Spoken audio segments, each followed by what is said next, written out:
Bonsoir mesdames, bonsoir messieurs. Merci d'être fidèles à votre rendez-vous des décideurs. Nous sommes samedi. Ce soir, nous partageons ensemble avec vous ce moment patriotique. Un décideur pour vous ce soir, il s'agit de Maître Passy Mbayo. Il est président national de la COPOP. On va ensemble avec vous le couvrir. C'est quoi? C'est une branche, bien évidemment, de l'UDPS. Il est avocat, mais également enseignant, cadre de l'UDPS, comme je le dis tout à l'heure. Il a été plusieurs fois candidat, député, 2 fois, c'est beaucoup. Et avec lui, ce soir, nous allons passer en revue plusieurs questions d'actualité politique en République démocratique du Congo, mais également de parler de lui, de sa personne. Maître Passy, bonsoir. Bonsoir. Merci à l'Assemblée qui nous accompagne. C'est quoi la COPOP? Mais en fait, quand vous voyez le drapeau de l'UDPS, là, Oui. il est écrit Union pour la démocratie et le progrès social. Oui. Alors, les 2 derniers substantifs, progrès social, c'est pratiquement cela que nous avons converti en latin, populorum progressio. C'est un peu pour l'adapter à l'encyclique papale de 1974. Et donc, le progrès social, c'est cela, populorum progressio. Nous sommes une structure auxiliaire de l'UDPS qui existe depuis 2010.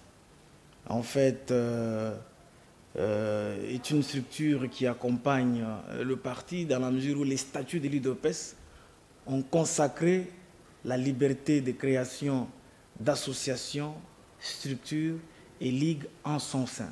C'est ainsi que la COPOP fait partie de ce microcosme des différentes structures, associations et tout ce que vous connaissez là, qui sont dans l'UDPS. C'est une forme de base pour vous au sein de l'UDPS?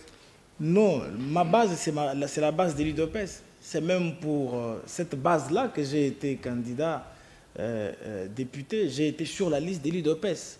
J'ai dit qu'il s'agit d'une structure de l'UDPS. Ouais. Et donc, ma base, elle est de l'UDPS, mais la structure est une structure auxiliaire de l'UDPS. Et donc, si vous pouvez comprendre ça comme dans une espèce de théorie du contenant dans le contenu, c'est tant mieux. Mais en réalité, il s'agit d'une structure de l'UDPS, mais ma base électorale à moi, c'est l'UDPS Lubumbashi. Voilà. Vous êtes quand même membre de l'UDPS depuis 1998. Vous aviez été candidat au sein de ce parti sur Lubumbashi. Pour une première fois, une seconde fois, cela n'a pas marché. Avez-vous tiré de conséquences? Bien, mais je voudrais préciser un élément qu'en 1998, c'est à l'époque où j'entre dans la charpente administrative de l'UDPS. Oui, comment? Dans la JUDPS d'ailleurs. L'ancêtre de la Ligue des jeunes aujourd'hui. Alors, il faut dire que j'en ai tiré effectivement des leçons. La politique est un monde extrêmement liquide. Et personne ne le maîtrise. Mais il appelle simplement à celui qui est opérateur politique, acteur politique, leader de n'importe quel degré soit-il, de savoir s'y jeter.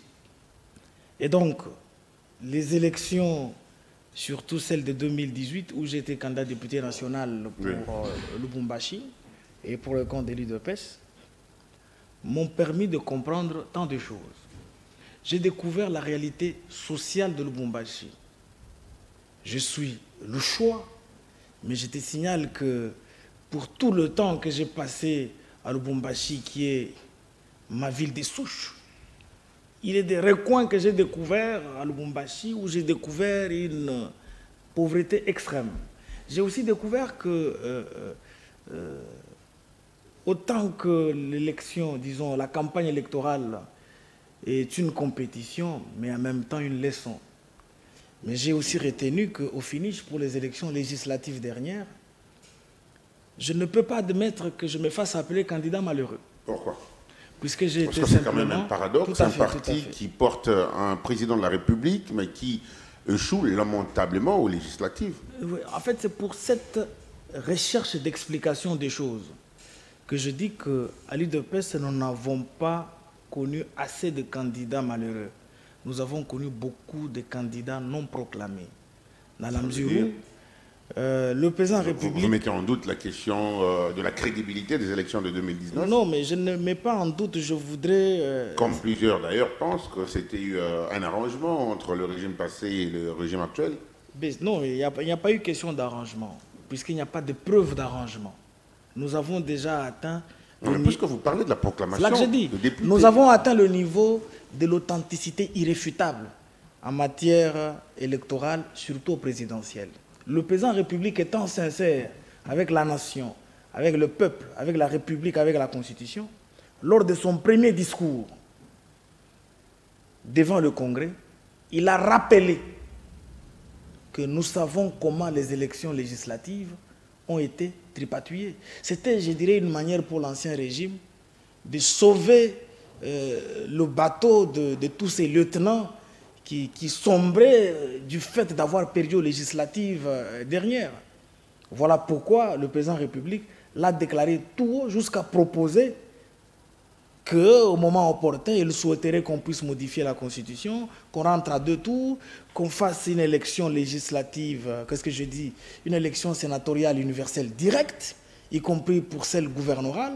Et tout ça, c'est des remèdes que le président de la République avait estimés, programmés ou en termes d'intention pour essayer de mettre fin à ces irrégularités qui ont accompagné et tout ce que vous connaissez. Donc je ne remets pas en cause dans leur totalité globalisante les élections de 2018. Pourquoi? Puisqu'il y a eu a priori une élection qui a été incontestée, incontestable. C'était l'élection présidentielle. Et je n'ai vu personne réussir, et sur le plan politique, et sur le plan populaire, et sur le plan juridique, j'insiste, constitutionnel, même sur le plan de la politique étrangère ou internationale, remettre en cause les résultats au présidentiel de 2018. Sinon, par exemple, quelqu'un comme Martin Fayoulou ne se serait pas présenté devant le juge avec 2 requêtes. Ici, il postule 2 millions, là-bas, il postule 11 millions. Mais le problème s'est posé au niveau des législatives. Nous, on a compris la stratégie de l'ancien régime. Il fallait sauver le bateau des lieutenants. Voilà, mais votre échec, cela n'est pas dû au fait que dans l'UDPS, quand même, il y a de gros poissons qui, à ce jour, sont sortis députés pour la ville de Lubumbashi. Et vous, en tant que jeune, je ne sais pas, arriviste, vous écopez un peu de cette victimisation de gros poissons que contient ce parti. Pas du tout. Bah, écoute, mais moi, je ne suis pas arriviste à l'UDPS. Mais écoute, moi, je suis un Tshisekedi né. J'ai gravi toutes les étapes au parti. Et puis, c'est pas important d'ouvrir la porte à une espèce de procès d'intention par rapport...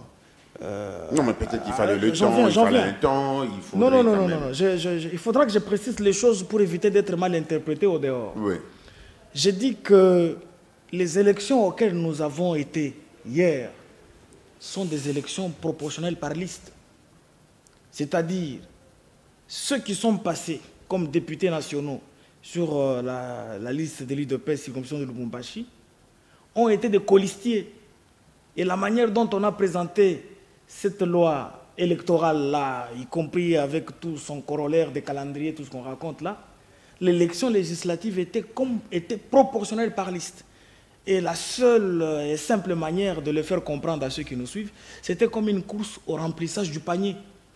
Vous comprenez? Oui. Et donc, ça serait malaisé, pendant que vous avez été tous des colistiers, de tenir un discours qui stigmatise des gens que vous appelez comme étant gros poissons, alors qu'en réalité, le droit électoral lui-même disait le contraire. Il faut simplement rentrer dans ma logique de tout à l'heure. Il y a eu une espèce de tripatouillage pour sauver des lieutenants du bateau. Et pour les sauver, qu'est-ce qu'il faut? Ils ont monté une espèce de subrogation illicite de ceux qui avaient gagné aux élections.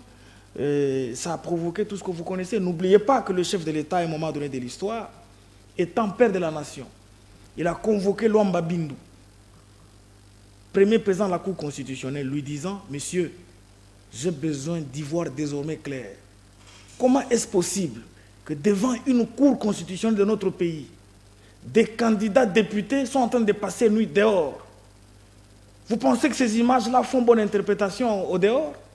C'est ainsi que, comme le droit est un domaine océanique et que nul n'est en possession de tout, Luamba Bindu, Luakalundu Senga, a estimé qu'il était important que l'on fabrique une formule juridique que l'on a appelée, c'est pas correction d'erreurs matérielles, c'est ainsi qu'on a sauvé et certains députés d'Ensemble pour la République, certains députés du FCC et certains députés du CACH. Voilà, nous allons rapidement parler quand même de votre parti, surtout de la fédération du Haut-Katanga.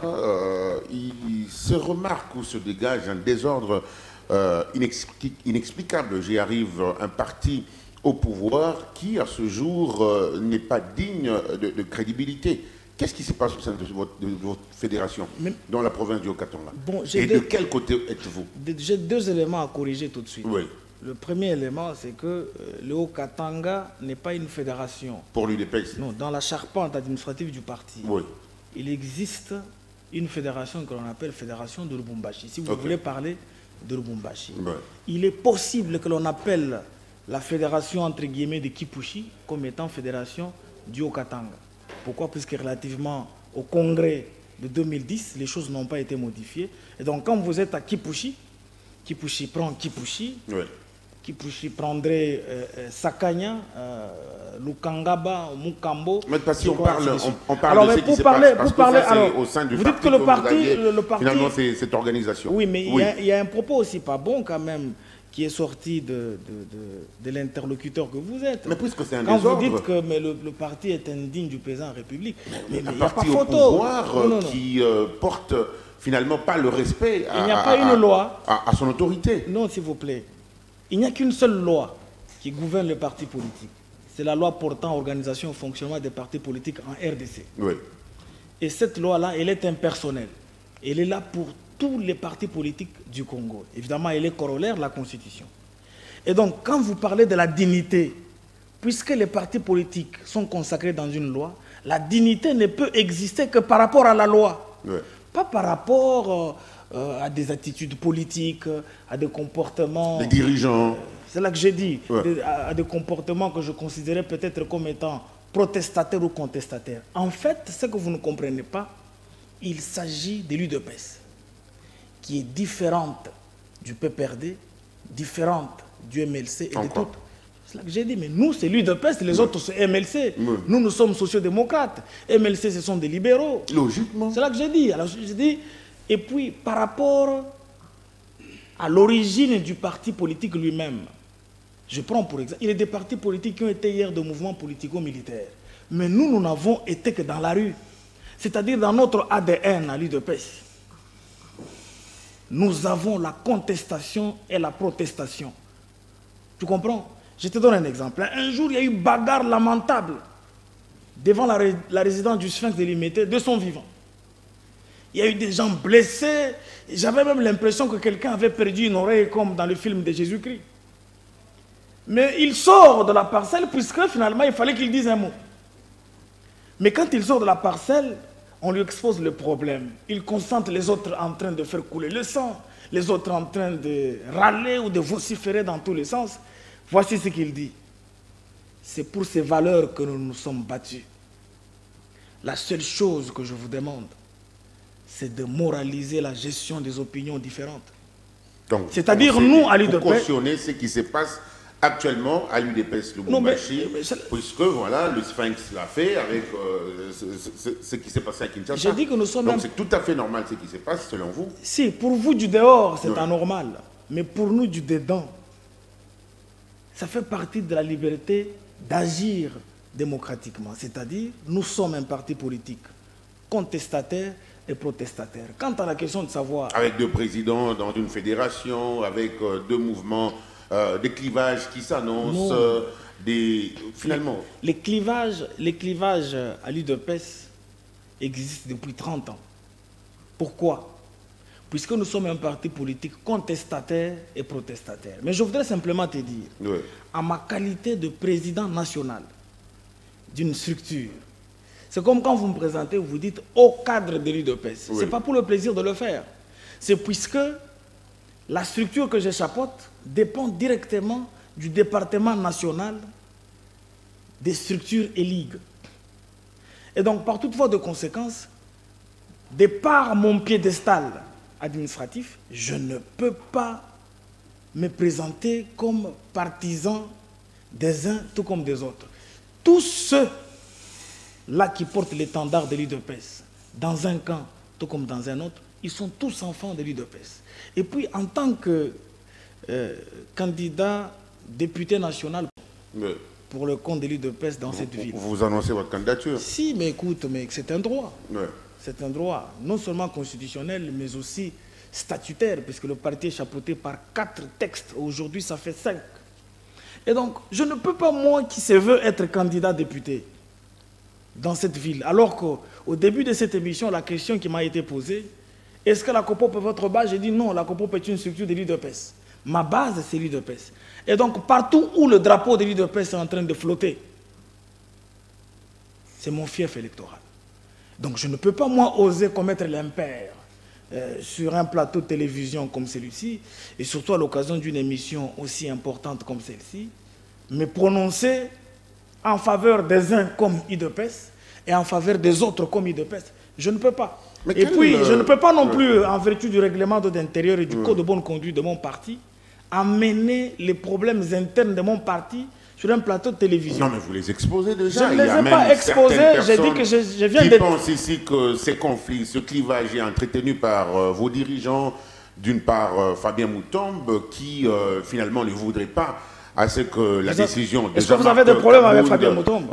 La décision de Jean-Marc Kabound soit mise en application. Est-ce que d'une autre part, je veux Kabound savoir, également insiste je sur... veux savoir si vous avez... aucun problème. Vous avez un problème particulier avec Jean-Marc Kabound. Il y a une certaine opinion et Fabien Moutombe. Que ces conflits, à Lubumbashi particulièrement, mais alors, ce qui me plaît, par Fabien Moutombe, ce qui me plaît dans votre propos, qui est l'un de votre proche d'ailleurs, vous dites, hein? L'un de vos proches, au sein du parti. Mais écoute, quand vous parlez d'un colistier, mais le colistier est par nature proche. Est-ce que reconnaissez-vous que c'est ce qui se passe, c'est là que je dis, regarde, est entretenu par certains regarde qui ont été mes certains colistiers. hauts cadres comme vous du parti? Non, regarde qui ont été mes colistiers.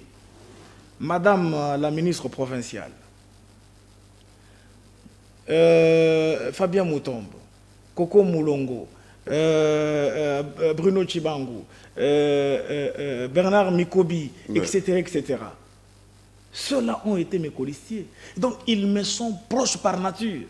Et Bruno et Mikobi. Mais finalement, je parle français. Vous vivez en même temps dans l'eau non, et je suis au ciel. Non, ça dit que c'est le discours... C'est un paradoxe, non, être avec Mikobi et Bruno Chibangu. C'est le discours d'un président national d'une structure du parti. Oui.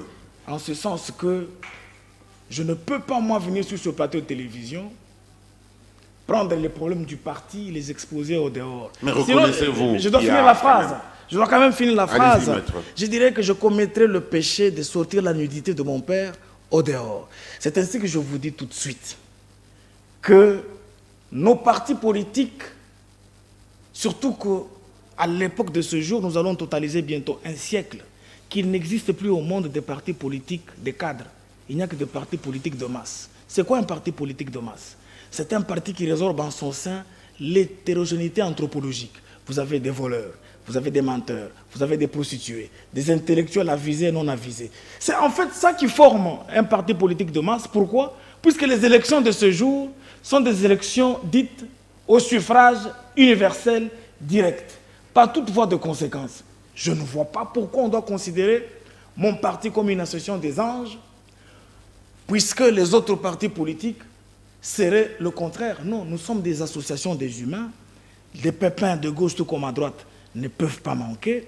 Et donc venir en vertu du code de bonne conduite et du règlement de l'intérieur de mon parti, qui sont aussi deux textes caractériels du militant, je ne peux pas amener les problèmes de mon parti au dehors. On va boucler cette page. Y a-t-il pas quand même des solutions à l'interne, comme vous le dites, puisque vous ne voulez pas exposer le problème de votre parti? Les problèmes sont là, les solutions sont là. Y a-t-il pas de solution? Parce qu'après le passage de votre président intérimaire, il y a quand même, encore une fois de plus, de voix qui se sont levées contre sa prise de position par rapport à ce qui se passe actuellement. Mais puisque vous posez la question sur des solutions, oui. Je te signale que je viens de Kinshasa. Beaucoup de solutions sont déjà mises sur table pour essayer d'apporter une espèce d'accalmie. En fait, ce qui fait la beauté de notre parti, c'est l'expérience du savoir gérer les problèmes. Vous avez vu des partis politiques qui en souffrent aujourd'hui, comme le PPRD, c'est devenu un dragon, un serpent à plusieurs têtes. Ils ne savent pas raccommoder et sont allés plus loin. Leur FCC aujourd'hui est en souffrance. Vous parlez du PPRD, du FCC, alors que chez vous, ça marche pas. C'est puisque vous tirez à boulet rouge, comme qui dirait que des problèmes de mésentente, des visies qu'il y a à l'UDPS sont des problèmes qui constituent un sacrilège. Mais vous, depuis que vous êtes... Par des désordres. Non, mais c'est pas ça un désordre. Mais vous voyez les désordres à quel niveau? La question de droit qu'il faudra se poser, vous voyez les désordres à quel niveau? Au dedans ou au dehors? Partout. Oui, mais si vous dites au dehors, mais vous vous foutez le doigt dans l'œil. Il n'y a pas de désordre au dehors, puisque nous ne posons que des actes relativement à notre droit en tant que parti politique. Seulement qu'il faut savoir que nous combinons le pouvoir et la rue. Certains n'ont pas su le faire. Ça ne peut pas constituer un péché. Mais à propos vous dites en interne, j'ai déjà répondu à cette question en disant que l'UDPS étant une association des humains, non pas une association des anges, il est tout à fait normal, puisque chez nous, nous sommes un parti politique contestataire et protestataire, qui est ce que vous appelez désordre, alors qu'en réalité, il s'agit simplement d'une émulation militante. Donc il n'y a pas de pro-Kaboul, de pro. Les pros, il y en a, mais moi-même j'ai des pros. Au sein du parti. Mais moi-même qui te parle, j'ai des pros. Alimente un peu ces conflits-là. Mais la loi de cette émission. Du président intérimaire. Non, la loi de cette émission. Dépendre directement du chef de l'État, parce qu'il semble qu'il y a des gens au sein de l'UDPS qui pensent dépendre directement du chef de l'État et non du président intérimaire. Eric, en démocratie, l'unanimité n'existe pas.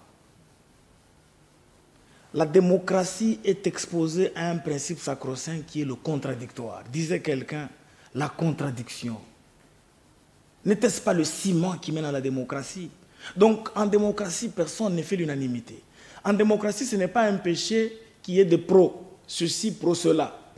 La loi de cette émission exige que je vienne avec 10 militants de l'UDPS. Et donc, pour accepter de venir à cette émission, il faut être un pro-Passimbayo. Ce n'est pas non plus un péché. Ouais. Donc c'est pour te dire que pro ceci, pro cela, écoute mon cher ami, nous courons le risque de faire une discussion byzantine qui tomberait dans un débat sur le sexe des anges. Voilà. Merci maître. On va finalement changer de cap. On souhaite également que la paix règne à l'UDPS, surtout à Lubumbashi, puisque c'est un souhait de plusieurs personnes. Mais je voudrais t'apaiser. Je t'apaise en te disant que voici le problème de l'UDPS. C'est que chaque fois qu'il y a des pépins au sein de l'UDPS. Mais quand il s'agit de l'intérêt idéologique, quand il s'agit de l'intérêt stratégique, quand il s'agit du leader, je prends pour exemple le président de la République, puisqu'il faut dire que le président de la République est jusqu'ici politiquement président de l'UDPS, c'est juridiquement qu'il n'est plus président de l'UDPS. Une manigance de plus encore. C'est pas une manigance, c'est juridique. C'est juridique, t'en fais pas. Avec un mandat spécial contesté. Allez-y. Le débat n'est pas celui-là. Je voudrais simplement t'expliquer que chez nous à l'UDPS, nous pouvons nous battre en interne. Mais quand il s'agit de l'intérêt idéologique, notre target, notre leader, nous oublions tout ce qui nous divise hier et nous nous soudons les coudes. Vous avez vu le chef de l'État dernièrement lors de son passage à Lubumbashi. Ceux dont vous parlez là, quand de ceci, quand de cela, tous, devant le gouverneur de province, ont déclaré qu'il n'est pas question qu'un militant s'attaque à un autre. Et nous étions dans l'osmose, dans la symbiose, même si je n'y ai pas été, mais la structure COPOP était présente. Tout le monde était dans l'unité d'esprit. Et ils ont accueilli le... C'est ça, l'UDPS. Voilà. Maître, nous allons parler de l'Union sacrée. On va également parler de l'actualité politique en République démocratique du Congo. Quel bilan faites-vous de l'Union sacrée au bout de quelques mois, si pas une année déjà? Mon cher ami, mais le bilan de l'Union sacrée, c'est le bilan qui doit être lié au gouvernement de Warrior. Oui. Puisqu'on ne peut pas sortir le gouvernement du Warrior de la marmite Union sacrée. Oui. 3 mois après le gouvernement Sama. Si la Senko contestataire, à l'occasion d'une homélie, déclare les 100 jours du gouvernement de Warrior comme étant positifs, vous voulez que moi je vienne sur ce plateau de télévision dire que l'Union sacrée a échoué? Non. Ce que vous devez retenir est que l'Union sacrée constitue en même temps une association de repentis actifs, c'est-à-dire des gens qui vous ont fait mal hier, mais qui décident aujourd'hui de s'engager sur le chemin du changement du paysage du Congo. Deuxième des choses, l'Union Sacrée est une association volontariste. Des gens qui vous ont fait mal hier, oui, qui vous ont menti, mais décident d'accompagner le chef de l'État dans sa volonté d'engager ce pays sur le chemin de la régénérescence et de la générescence. Et donc, il s'agit de quel pays finalement où se trouve l'Union Sacrée? Un pays que Fachi a hérité pourri, avec $1 milliard comme réserve à la banque centrale. Mais aujourd'hui, il aurait fallu un gouvernement de warriors. Oui. Il aurait fallu que le président de la République, en tant que source d'impulsion, puisse provoquer de l'émulation patriotique pour que toi et moi parlions aujourd'hui de ce qui est entré à $4 milliards. Il aurait fallu que le président de la République tombe sur un premier ministre qui devrait savoir jouer le rôle de l'homme orchestre. Puisqu'il ne faut pas oublier que nous sommes dans un régime semi-présidentiel, où le président de la République est le chef de l'exécutif et le Premier ministre est chef du gouvernement. Donc pour diriger ce pays, la Constitution exige qu'il y ait symbiose du programme entre l'institution président de la République et le gouvernement. C'est ainsi que vous avez tout ce programme chapeauté par le gouvernement de Warrior. Mais mon frère, écoute un peu. Je voudrais te donner un exemple qui fait parler de soi. Oui. C'est la première fois dans l'histoire de notre pays. On va faire le toilettage de la fonction publique. Plus de 40 000 fictifs. Et nous perdons $20 millions par mois. Il aurait fallu Liaou, fils de Liaou Marcel, un warrior, converti au changement du paysage du Congo. Il aurait fallu un certain Nicolas Kazadi pour que toutes les régies financières puissent marcher à 4 pattes devant l'orthodoxie. Il aurait fallu, dans l'histoire de ce pays, une dame ministre des Mines, afin que ceux qui se sont amusés avec nos richesses, surtout à l'est du pays, puissent effectivement se rendre compte qu'un Chinois ne peut pas venir dans notre pays, il exploite, il corrompt nos militaires, il donne l'argent et les armes, à ce que je disais, à des forces négatives, oui, pour nous prendre le lithium, pour nous prendre le coltan injustement.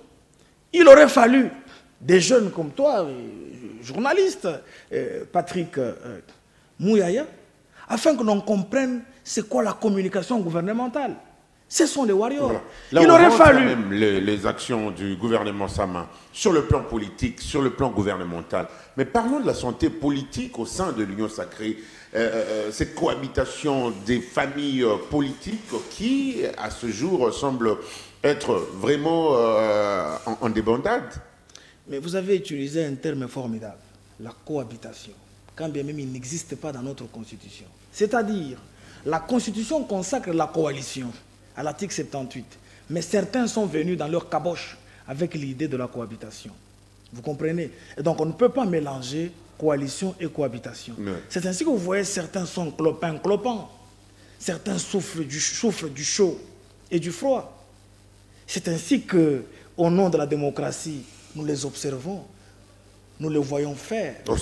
Mais le président de la République a rappelé à l'ordre. Oui. Il a rappelé à l'ordre lors de la dernière rencontre, qui était d'ailleurs à l'officiel avec tous les ministres. Je crois que c'était lors de la conférence de remise à niveau, je ne sais pas très bien. Il a dit qu'il n'est plus question dans le gouvernement de Warrior qu'un ministre réponde au dictat, non seulement de son leader, même de son parti politique, regroupement aux plateformes. Pourquoi? Puisque l'Union Sacrée est un appel volontariste au changement du paysage du Congo, la mise en commun des efforts dans l'objectif de remettre ce pays sur le rail.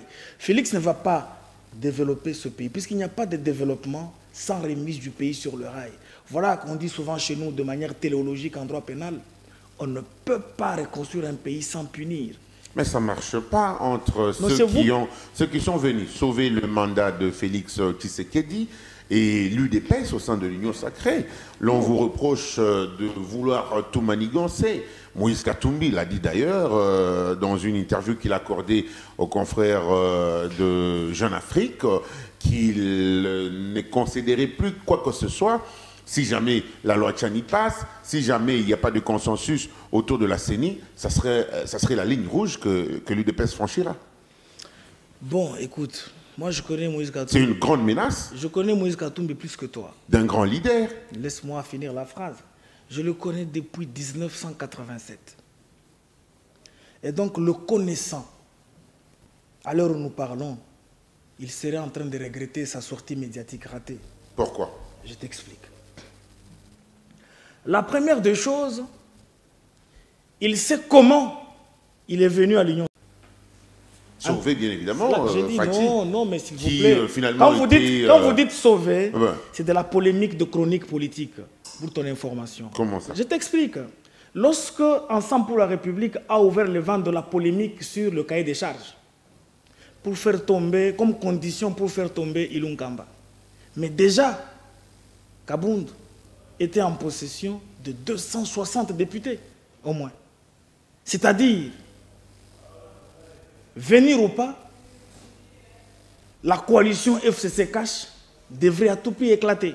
Et pour ton information, parmi les 70 députés, sauf erreur de ma part, d'ensemble, ce n'est pas pour le changement ou pour la République, il y avait déjà 36 qui étaient dans la fronde, qui sont venus signer notamment à Sosimat, pour te donner précision, au bureau privé de Jean-Marc Kabound, la tombée de Ilunga Kamba. Donc c'est pour te dire que les choses politiques, quand vous voulez les comprendre, il faut avoir un œil pour voir, un autre pour regarder, une oreille pour entendre et une autre pour écouter.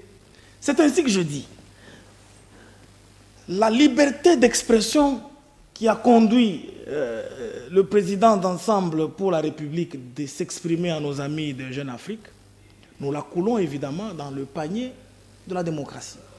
Mais quant aux propos sortis, je vous signale ici que j'ai comme l'impression que Moïse Katumbi ne comprend pas où va la République. Première des choses, son parti est très mal vendu à Kinshasa. Par qui et comment? Mais par ceux qui le représentent à Kin. Dans la mesure où... un Kamitatou n'est pas de moindre. Écoute, je te donne des réponses qu'il le faut. Le parti, c'est 1000 affaires à la fois. On ne gère pas un parti aux médias. Quand bien même les médias sont importants pour un parti politique. On ne gère pas non plus un parti politique comme un mélomane. Puisque la plupart de ceux qui font la publicité de ce parti et même de leur leader, ils présentent Moïse Katumbi comme président de Mazembe. Ils le présentent comme étant... ils font la publicité d'une villa somptueuse que j'ai vue à Kachobwe. Ils le présentent comme étant l'homme qui a de l'argent. Mais dans une cité politique comme Kinshasa, vous avez réuni tout pour être victime de Matolo. Vous avez réuni tout pour être victime de l'entourage des jouisseurs. Non, mais ça, c'est la raison pour laquelle j'ai dit... vous concerner, ça peut être l'une de politique de ce parti. Mais écoute, sauf s'il s'agit de deux Congos, ouais. Mais pas le Congo de Lumumba. C'est là que j'ai dit tout de suite que la sortie médiatique, je l'ai dit qu'elle était ratée. Pourquoi? Mais pourquoi l'UDPS voudrait mettre certains partenaires mal à l'aise au sein de l'Union sacrée? On ne met pas des partenaires mal à l'aise. Pourquoi? Puisque c'est d'abord nos amis d'ensemble qui ont commencé à nous attaquer en nous attribuant le fameux projet loi Tchani devenu loi Ntingi Purulu. Ah oui, mais cela ne devrait pas répondre. Passer, maître. Laissez-moi répondre, s'il vous plaît. Je vous informe que ce fameux Tchani-là dont on parle n'a jamais été de l'UDPS. Même ceux d'Ensemble de la République qui ont tenu des discours intégristes, ségrégationnistes et tribalistiques doivent savoir que Tchani n'est même pas de la province de Félix Tshisekedi. Tchani, pendant que nous on s'est battu pour trouver un candidat commun à Genève, Tchani s'était prononcé carrière solo et il a battu campagne contre Félix Tshisekedi puisqu'il était aussi candidat. Je tiens à vous signaler, je profite de ce micro pour le dire, j'ai découvert à Kin, surtout dans le camp des députés FCC, que le leader d'Ensemble pour la République a beaucoup d'ennemis. Si je ne peux pas les appeler ennemis, peut-être beaucoup d'adversaires. Et donc, nous, on n'a pas intérêt à faire du mal à un adversaire qui a été frappé d'apatridie par Kabila. Nous l'avons réhabilité dans ce droit. Non, mais parce que c'est une grande menace de 2023. Vous le savez, c'est une grande menace pour les élections de 2023. Vous devez trouver de moyens on n'a pas de moyens de l'éliminer. Vouloir quelque chose et son contraire. Nous, sous notre régime, Félix Tshisekedi l'avait dit, sous son règne, il n'y aura pas d'exilés politiques. C'est ainsi que, en dehors des relations mystérieuses qu'il entretenait avec Moïse Katumbi, il a décidé de les retourner au pays. Pendant que l'ambassadeur, qui jusqu'ici est un ambassadeur du régime Kabila, refusait de lui délivrer son passeport. C'est lui-même, Moïse Katumbi, qui est venu le remercier au niveau de la poste. Vous pensez que nous, bientôt 40 ans d'existence, nous qui maîtrisons la rue et le pouvoir en ce jour, nous pouvons avoir peur de Moïse Katumbi, qui dans l'histoire politique de notre pays, n'a jamais été dans le même camp politique avec l'UDPS, qui n'a jamais été dans le même camp politique avec l'UDPS. En 2006, c'était la même chose. En 2011, oui, quand nous avons battu Kabila, qui reconnut que les élections de 2011 ont été entachées d'irrégularités le jour de la prestation de serment, il était avec Katumbi. En 2018, non seulement que nous avons flagellé électoralement Shadari, mais nous avons donné un coup d'épée électoral au candidat de Katumbi qui était censé battre campagne à l'américaine, qui est Martin Fayoulou, en ce jour. Et donc nous sommes en train de mourir d'envie d'affronter Katumbi à tout prix en 2023. Alors, ça sera très beau. Ces histoires-là de Loachani au sein de l'Union Sacrée, mais là, c'est quand même des députés de l'Union Sacrée qui portent ce loi devant l'Assemblée. Mais cette question devient abrutie. Il a dit une fois cette loi à l'Assemblée nationale, ça serait la ligne rouge. Mais je dis il ne badine pas en cette mais cette question, vous la répétez, c'est la troisième fois. Alors oui, elle devient, c'est pas abruto ou crescendo, dans la mesure où nous, on s'est battu pour implanter un état de droit. Aujourd'hui, pendant que nous parlons, 80 députés ont déposé une pétition contre Mbosso Kodiampouanga. Oui. Nous apprenons qu'il y a même certains députés du FCC. C'est la démocratie. Pourquoi là, ça ne pose pas problème? Est-ce qu'on peut barrer la route à l'exercice d'un droit citoyen dans un État qui se veut État de droit? Est-ce qu'on peut barrer la route à l'exercice d'un droit parlementaire à un député? Je tiens à vous signaler que nous n'avons aucunement intérêt à perdre et l'argent de la République et l'énergie politique en écartant un candidat comme Katumbi. Donc je voudrais préciser un autre élément. Puisque vous dites que cette sortie médiatique, il a dit qu'il y a des lignes rouges. Mais il y a déjà une ligne rouge qui a été franchie. Okay. Mais nous avons déjà 11 représentants à la CNI. Et nous sommes en train de partir. Alors je suis en train de me demander, Mbosso Kodiampouanga a déjà programmé la plénière à propos. Ça s'appelle en droit la plénière d'entérinement. Ouais. C'est-à-dire, pour quelqu'un, si c'était nous à l'époque, déjà quand on voit la fumée dans ce sens-là, quand on voit la réalisation dans ce contexte-là, on quitte le bateau. Mais pour des démocrates, mais pourquoi ils ne quittent pas le bateau? Pourquoi ce forcing? Mais la démocratie, c'est quoi? Ce coup de force au niveau de la CENI, par exemple? Vous voyez le coup de force où? Vous voudrez à ce qu'il y ait consensus pour la CENI. Vous aviez promis d'ailleurs d'organiser les meilleures élections qui nous amènent. Je te vois venir. En République démocratique du Congo. Mais pourquoi? Mais laisse, je te vois. Voici la réponse. Pourquoi vous leur imposez? Voici la réponse. Voici la réponse. En dehors du fait que je ne pouvais pas oublier, dans une des faiblesses de ce point de presse, j'étais en train de te dire que si tu étais de la famille de Chebea, si tu étais de la famille d'Éric Lengue, si tu étais de la famille de ceux qui ont été victimes de la barbarie en visage humain, quel jugement, quelle appréciation tu ferais de la sortie médiatique de Katumbi? Ça s'appelle cracher sur les morts. Cracher sur le Bundu Dia Congo 1, 2, 3 et 4. Katumbi n'a fait que rappeler que la justice ne devait pas être instrumentalisée. Parce qu'on a l'impression que le régime actuel s'épanche également sur la justice pour affaiblir les adversaires politiques. Mais j'ai l'impression que... Le cas de Matata, le cas de tous ces autres-là. C'est moi qui réponds à des questions. Oui. Alors, j'ai comme l'impression que vous me poussez mes minutes. Si la justice est instrumentalisée, lui n'allait pas rentrer au pays. Si la justice était instrumentalisée, il n'allait pas gagner le procès contre Beveragui. Si la justice était instrumentalisée, il n'allait pas récupérer sa société. C'est quelle justice? C'est toujours la justice sous Fachi Beton. Donc il ne faudra pas que les gens tournent en dérision les efforts de remise de ce pays sur le rail. Et puis vous dites que il faut un consensus. Mais mon frère, il ne faut pas qu'on trompe la population. La CNI, le choix du président de la CNI est exposé à 2 textes légaux. La charte des confessions religieuses et la loi portant organisation et fonctionnement de la CENI.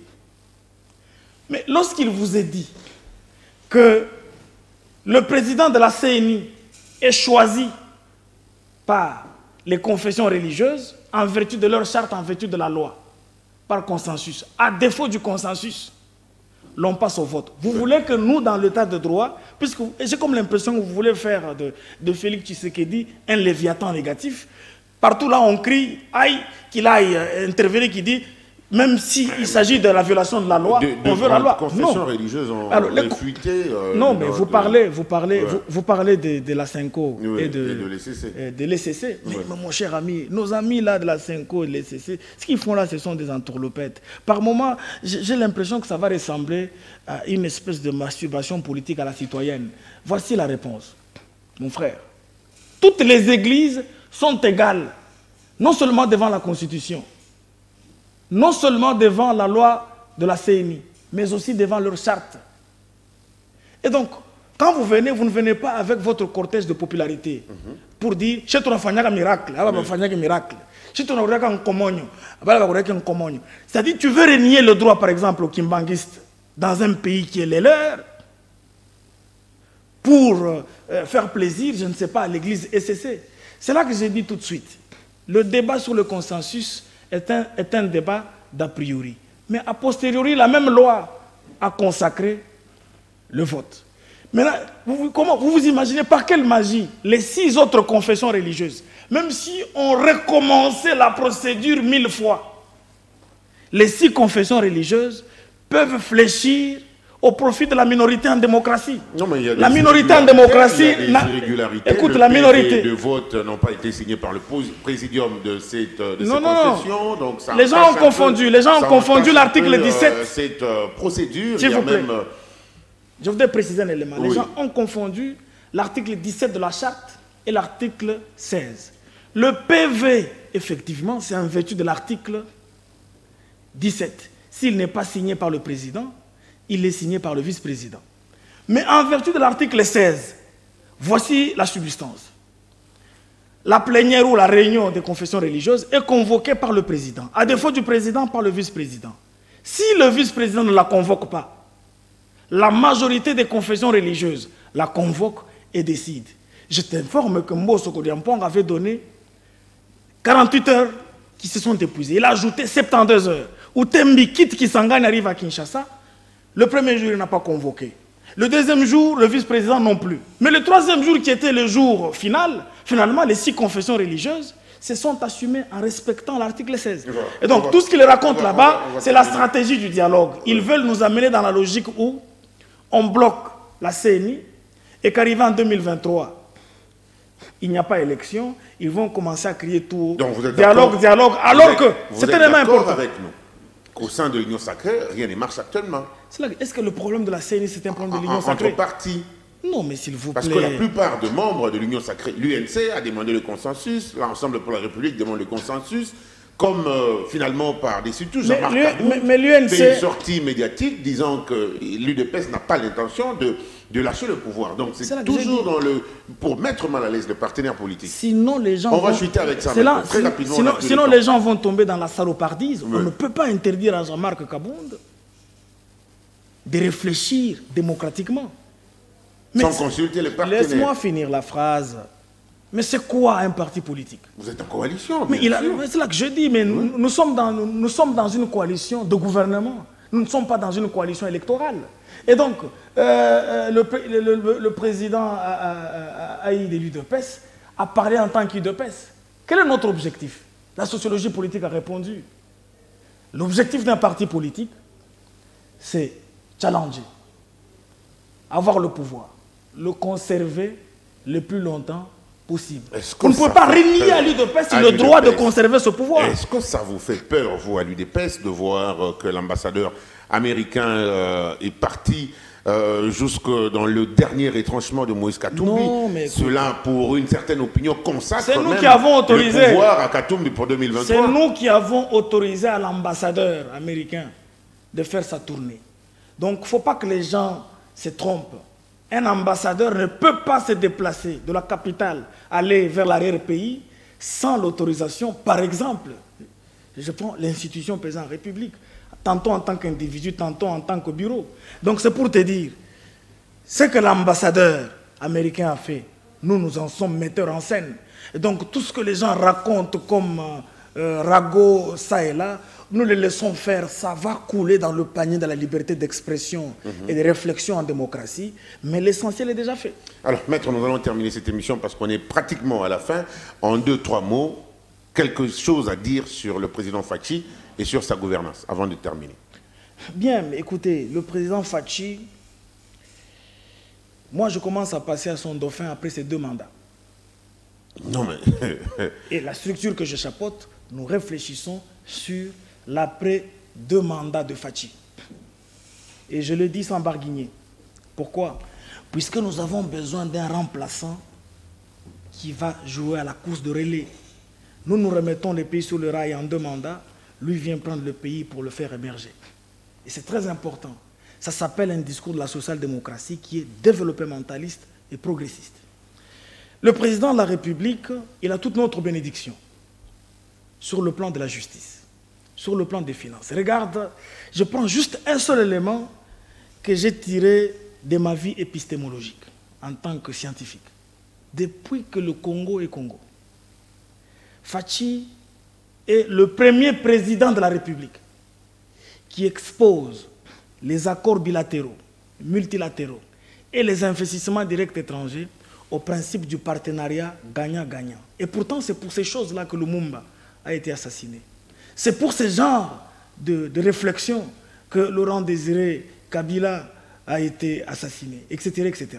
Et donc, quand un président de la République parvient à faire fléchir les salons occidentaux sur la question du partenariat gagnant-gagnant, mais mon cher ami, même sans parler de la question du projet Inga qui est en cours, même sans parler des rails qui vont nous prendre 29 milliards de dollars pour les amendes, des choses qui sont en cours et tout ce que tu connais là-bas, je me réjouis, je me regaillardis en tant que patriote, puisque nous, là, on va se battre pour l'unité de ce pays jusqu'au retour de Jésus-Christ.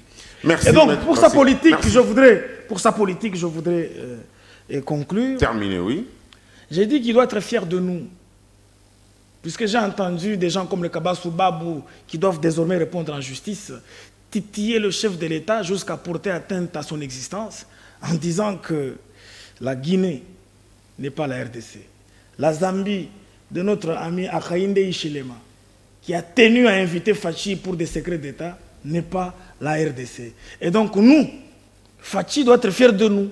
Nous sommes une base qui a atteint des proportions religieuses pour lui. Donc, tant qu'il ne fait pas 2 mandats, nous n'est pas satisfaits. Vous avez suivi Kabound, je conclue en disant qui a dit que jusqu'ici, les militants de l'UDPS ne se sont pas encore retrouvés dans ce pouvoir. Vous voulez que les gens qui ne se sont pas encore retrouvés dans ce pouvoir puissent les lâcher, faire plaisir à quiconque. Merci. Oh là là. Donc, à Maître c'est dommage d'avoir répondu également aux questions. Merci à vous, téléspectateurs, de nous avoir suivis. Vous aviez certainement été avec nous pour ce numéro particulier de votre magazine Le Décideur. Le prochain rendez-vous, c'est donc le samedi prochain. Retrouvez ce numéro demain dimanche en rediffusion à partir de 13h15. Merci également à tous les amis qui nous ont accompagnés sur ce plateau. Maître Passy, merci. Allez, tous les sentiments.